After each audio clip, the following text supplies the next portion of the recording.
আসসালামু আলাইকুম রহমতুল্লাহ। আর ওয়াইকে আনোয়ার ইউটিউব চ্যানেলের পক্ষ থেকে সকলকে শুভেচ্ছা ও স্বাগতম। গ্রাফিক ডিজাইনের ফটোশপে আজকে আমরা ফটোশপ সম্বন্ধে একটু আগে আলোচনা করে নিই। এটা মূলত স্পেশালি ইমেজ এডিটিং সফটওয়্যার, অর্থাৎ ইমেজকে এডিট করে আপনি সুন্দর করলেন, অথবা আরও কয়েকটা ইমেজের সামনে মাস্কিং করে আপনি আরেকটা সুন্দর ইমেজ বানালেন, অথবা ব্যানার বানালেন, পোস্টার বানালেন, এমনকি লোগো বানালেন, বিজনেস কার্ড বানালেন, অথবা সাধারণত দেখবেন বড় বড় পোস্টারে যে নায়ক নায়িকাদের ছবিগুলো আপনারা দেখেন বা অ্যাডে যে নায়ক নায়িকার ছবিগুলো দেখেন, সেগুলো সে ফটোশপ থেকে সুন্দর করা হয় করে তারপরে আপনারা ছবিগুলো দেখেন। বিভিন্ন অ্যাডে দেখায়, ক্রিমের অ্যাড দেখায়, ফাইনাল লাভলির অ্যাড দেখায়, এবং সিনেমায় যে পোস্টারগুলো আপনারা দেখেন, যে আগুন উঠে যাচ্ছে, আগুন বেড়ে যাচ্ছে, ঘুষি মারলে আগুন বেরোচ্ছে, অথবা চোখ দিয়ে আগুন বেরোচ্ছে, উড়ে যাচ্ছে, মেঘের উপরে যাচ্ছে, এসব হচ্ছে ফটোশপের কারসাজি, সব ফটোশপের কারসাজি। ঠিক আছে, এসব ইমেজ এডিটিং সংক্রান্ত কাজ বাস। তা আমরা ইমেজ এডিটিং সংক্রান্ত কাজ করার জন্য ফটোশপ ব্যবহার করে থাকি। এস ফাইলগুলোকে বলা হয় রাস্টার ফাইল। রাস্টার ফাইল মানে হচ্ছে যে সফটওয়্যার দিয়ে তৈরি করা ফাইল বড় করলে ফেটে যাবে, ফেটে যায়, সেগুলোকে বলা হয় রাস্টার ইমেজ বা রাস্টার ফাইল। ফটোশপে রাস্টার ফাইল তৈরি হয়। আচ্ছা, এবার আমরা ফাইলে চলে গেলাম। আমরা এটা ওপেন করি। আমি একটা ফাইল ওপেন করে ফটোশপের একটা টুলের ব্যবহার দেখাই দিই। আমরা একটা টুলের ব্যবহার দেখানোর জন্য কিছু ছবির সাহায্য নিলাম। এটা একটা মাস্টার টুল, যদিও টুলটা আপনাদের ইজিলি হতে দেখাই দিচ্ছি, কিন্তু এই টুলটা একটা মাস্টার টুল যেটাতে আপনি অনেক কাজ করতে পারেন।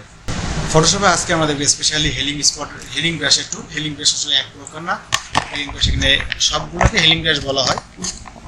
এখানে দেখেন যেতে কিবোর্ডে যে চাপ দিলে আপনারা এই টুলটা পাবেন, যেখানে স্পট হেলিং ব্রাশ, প্যাচ টুল, কন্টেন্ট অ্যাওয়ার টুল, রেড আই টুল।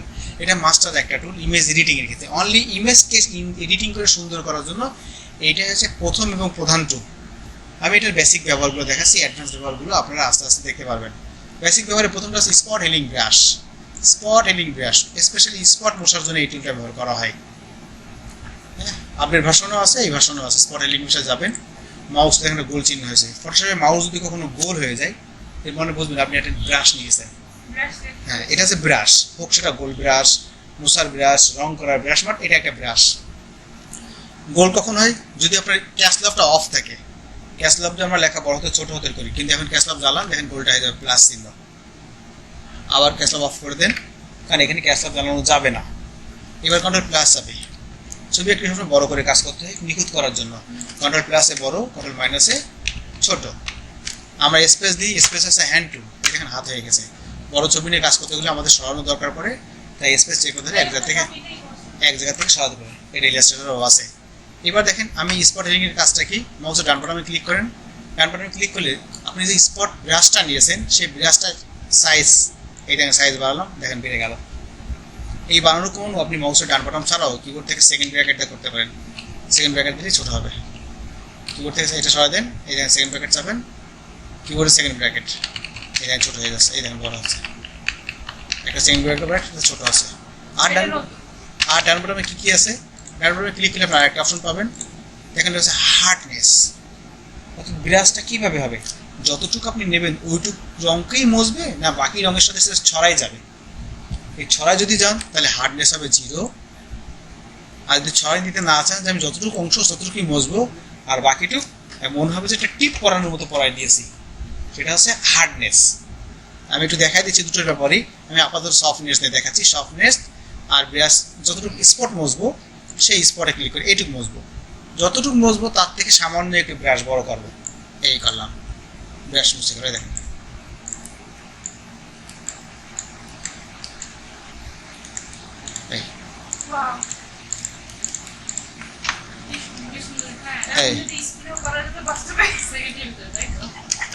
আছে এখানে এইটুকু স্পট মুছে ফেললাম আমি খুব প্রবলি। এখন আমি মুছার সময় একটু হার্ডনেস নিই, তারপর আমি ক্লিক করি হার্ডনেস, আবার বাড়াই দিলাম।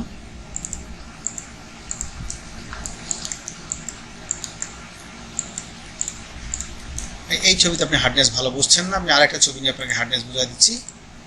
এইটা নিয়ে দেখি, এই ওম্যান রিঙ্কেল, যেটা আমরা রিঙ্কেল দেখি, এই দেখেন আমরা মুছতেছি, হার্ডনেস। সফটনেস করলে আর একটু স্মুথ হবে না, এই দেখেন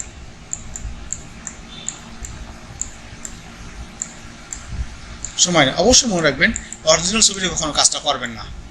এই যে আমি অরিজিনাল ছবিটার উপর এডিট করতেছি এর কারণ হচ্ছে অরিজিনাল ছবিটা এডিট হয়ে নতুন হয়ে যাচ্ছে। আপনাকে যখন বলা হয় অরিজিনাল ছবি দেখান তখন আপনাকে হিস্টোরি ব্যাক করতে হবে, যেটাকে আমরা কন্ট্রোল জে করি। যদি ফটোশপে কন্ট্রোল জে হয় মাত্র একবার থেকে 2 থেকে 3 বার হয়, ব্যাকডেট ভার্সন অনেকবার হয়, আপডেট ভার্সনে একবার হয়। এটাকে হিস্টোরি ব্যাক করতে হয়। এই যে আমি পরিবর্তনগুলো করতেছি, হ্যাঁ হ্যাঁ পিছনে দিতে পারবেন হিস্টোরির মাধ্যমে। এই এক একটা কাজ হচ্ছে এক একটা ইতিহাস। এই আপনারা জাস্ট এই যে ঠিক করলাম, এখন আমি ব্যাকে ফিরে যাব। হিস্টোরি ব্যাক করতেছে যে স্যার বেশি হয়ে গেছে, বেশি মুছে ফেলেছেন, তারপর আমি ক্লিক করে এবার হার্ডনেস দিয়ে কাজটা করি আমরা। হার্ডনেসে অনেক সময় স্পষ্ট হয়ে যায় অনেক কিছু, হ্যাঁ, কিন্তু সফটনেস এটা মিশে যায়। এই জন্য আমরা হার্ডনেস কাজটা একটু কম করি। কখনো কোথাও কোথাও করার দরকার পড়ে, কোথাও দরকার পড়ে না। আচ্ছা এবার দেখেন আমি যে মুছলাম আবার ফিরে নিয়ে আসবো। চলে গেলাম উইন্ডো থেকে দেখা লেখা আছে হিস্টোরি। দেখেন আমি এতগুলো কাজ করেছি, মানে এতগুলো ক্লিক করেছি, এই ফিরে আসলাম প্রথমে, ঠিক আছে। হিস্টোরি ব্যাক করতে পারছি আমরা, ক্লিক করছে হিস্টোরি ব্যাক। এটাই হচ্ছে আনডু এক কথায়, ফটোশপের আনডু এইটা, ঠিক আছে। আমরা যে কাজটা এখন করলাম এই প্রথমে ফিরে আসলাম, এই মেইন সার্ভিস এইটা আমার, আবার হিস্টোরি ছোটো করলাম। এই যে লেয়ার, এই লকটা ক্লিক করে উঠে যায়, কিবোর্ড থেকে কন্ট্রোল জে দিলাম, তাহলে 2টা হয়ে যায়। বলেছিলাম যে কপি করে কাজ করবেন, তাহলে কন্ট্রোল জে দিয়ে কাজ করে পরের তলের ছবিটাকে আমি জাস্ট ইনঅ্যাক্টিভ করে রাখলাম। এই চোখে ক্লিক করলে ইনঅ্যাক্টিভ হয়ে যায়। এই দেখেন এটা ইনঅ্যাক্টিভ হয়ে গেল, ঠিক আছে। একটাই কাজ করছে আর একটা ইনঅ্যাক্টিভ রাখছি। এবার আমি কাজ করি হচ্ছে স্পট হেলিং ব্রাশের পরিবর্তে হেলিং ব্রাশ টুল। হেলিং ব্রাশ টুলের কাজটা হচ্ছে আপনি যে কোনো এক জায়গা থেকে একটা অংশ মুছতে চাচ্ছেন সেটাকে আগে চয়েস করেন, দুঃখিত রংটাকে চয়েস করেন। দেখেন আমি জাস্ট হেলিং টুলে যখন ক্লিক করবো তখন লেখা দেখাবে অলটা click to define a source point, মানে কিবোর্ড থেকে অলটা চেপে আপনি যে রংটা মুছবেন আগে সেই রংটা নিয়ে নেন। এটা এখানে আমি অলটা চাপ দিলাম, যদি আমি এই উপরের এই রিঙ্কেলটা মুছতে চাই তাহলে রং আমি নিশ্চয় তার পাশ থেকে নেব, এইখানটা নিলাম, একটা ক্লিক করলাম, মাউসের সাথে দেখেন রং আছে। এই রংটা কেন পুরোটা আছে, কারণ হার্ডনেস করা আছে তাই। এই করে দেন, এবার দেখেন রংটা ছড়ানো আছে, সফট করা আছে তাই। এবার খেয়াল করে দেখেন আমি প্রথম মুছার সময় তলে একটা প্লাস সিগন্যাল আসছে, তাহলে উপরের অংশটা মুছতেছে তলের এই রং দিয়ে। আবার আমি অলটা চেপে আমি এখানে গেলাম যে এইখান থেকে রং নেবো, জাস্ট একটা ক্লিক, তাহলে ও রংটা ওখানে যাচ্ছে। স্পট দিয়েও মুছা যায়, আবার এটা দিয়েও মুছা যায়। আবার অলটা চেপে এইটা মজবুত, তাহলে পাশ থেকে রং নেই, যেটা মজবুত সেটা রং কোথা থেকে নিলে বেটার হয় এটা আপনি অলটা চেপে নিয়ে নেবেন। এটা মজবুত নিচ থেকে রং নেই, এখান থেকে রং নেই, এটা মজবুত এখান থেকে রং নেই। এটা হচ্ছে হেলিং ব্রাশ টুল। আমরা আবার হিস্টোরি ব্যাক করি, এই যে হিস্টোরি, এই ব্যাক করলাম আবার ফিরে আসলাম, এই আমার মেন ফাইল আসলাম। তারপরে টুলটা হচ্ছে প্যাচ টুল। প্যাচ টুলটা এরকমই, এটা সিলেক্টটা এরকম যে আমি কোন অংশটুকু মজবো, এইটুকু মজবো, সিলেক্ট করেন কোথা থেকে মজবো, কোন রঙের সাথে অ্যাডজাস্ট করবে সেই রঙের পাশে নিয়ে যান। এইটাও অ্যাডজাস্ট করবে উপরের রঙের সাথে, অ্যাডজাস্ট হয়ে যাচ্ছে। এটিকে অ্যাডজাস্ট করবে নিচেরটার সাথে, তো উপরেরটার সাথে, এই বুঝেছে। আমি যা দেখাচ্ছি সব ইমেজ এডিটিং টুল দেখাচ্ছি, কিন্তু আপনাদের এইটা অ্যাডজাস্ট করবে এই নিচেরটার সাথে। এইভাবে কখনো কখনো আমাদের এই টুলের ব্যবহার ইমেজের উপরে করতে হয়। ইমেজ এডিটিং করতে গেলে আপনাকে এই ছাড়া কোনো ইমেজ এডিটিং টুল লাগবে না। এই হচ্ছে প্যাচ টুল। আমি আবার ব্যাক করলাম হিস্টোরি, এই ব্যাক করলাম। তারপরে টুলটা রয়েছে কন্টেন্ট অ্যাওয়ে টুল। ইমেজের উপরে যা যা থাকে তাকে কন্টেন্ট বলে, অথবা আমি যতটুকু সিলেক্ট করি তাকে কন্টেন্ট বলে। এটা বোঝানোর জন্য আমি আরেকটা ছবি নিয়ে এখানে আপনাদের ধরেন এইটা চারটা এখানে রয়েছে, এই চারটাকে আমি এখানে দিয়ে দেবো, অথবা একটু নিচে নামাই দেবো। এটা কন্টেন্ট না, এই আমি কন্টেন্ট অ্যাওয়ে টুলে চলে গেলাম, কন্টেন্টটাকে সিলেক্ট করলাম। অ্যাওয়ে মানে সরানো, তাই না? আমি একটু সরাই দিলাম, এবার ইন্টার দিলাম। এই যে একটু ভিতরে ছিল এটা রয়ে গেছে এখানে। এবার আমি আবার যাই, অল্প করে নিই, এইটুকু নিলাম, ইন্টার দিয়ে দিলাম, চলে গেছে। আর ওখান থেকে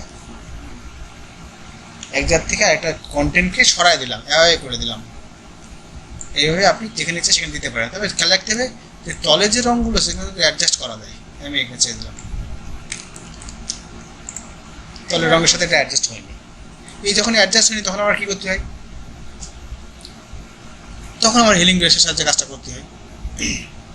এই যে হিলিং ব্রাশ দিয়ে বললাম এই রঙটাকে অ্যাডজাস্ট করার বদলে এইখানে ক্লিক করলাম, ফার্স্ট এবার অ্যাডজাস্ট। আমার ছবিটা দেখি, লেয়ারটা ক্লিক করে আসি, এই লকটা উঠাই দিই, আমি এইখান থেকে অ্যাডজাস্ট করার চেষ্টা করি, একটু বড় করে দিই।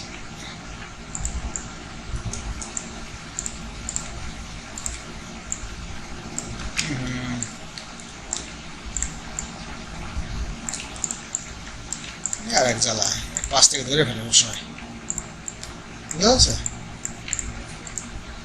এইভাবে অ্যাডজাস্টমেন্ট করবো এটা। যখন আমি হার্ড দেবো, দেখেন হার্ড দিলে কি হচ্ছে, এই দেখেন গাছটা একদম অ্যাকুরেটভাবে কাটে যাচ্ছে। হার্ডের ব্যবহার আচ্ছা, কন্টেন্ট অ্যাওয়ার টুলে গেলাম। তারপরে যে টুলটা আছে রেড আই টুল।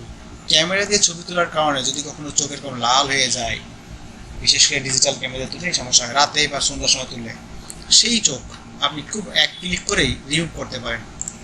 জাস্ট রেড আই ক্লিক করে দেন। কিন্তু আপনি যদি এই বানানো চোখ দেন, যেমন এইটা আছে রেড আই না, এই রেড আই বানানো হয়েছে, বিভিন্ন চোখ সবুজ বা ব্লু করা যায়, দেখেন না সিনেমা থেকে বানানো যায়। আপনি নিজেও ফটোশপ দিয়ে চোখের কালার যা ইচ্ছা দিতে পারেন। আমরা দেখাবো সামনের দিন, সামনের ক্লাসগুলোতে এগুলো দেখাবো। এগুলো আপনি রেড দিলে বসবে না, এখানে একবারে মরছে না, অনেক সময় নিচ্ছে, তাও মুখে চলে এসেছে প্রায়, অনেক বেশি সময় নিচ্ছে এগুলো মুছতে, আর ওগুলো এক ক্লিকে হয়ে যাচ্ছে। ঠিক আছে, রেড আই আমি শুধু রেড আই ক্লিকে মুছে। এগুলোর মাল্টিপল ব্যবহার আমরা আস্তে আস্তে সামনের দিকে দেখবো। আজকে বেসিক ব্যবহার দেখলাম, আশা করি বুঝবেন।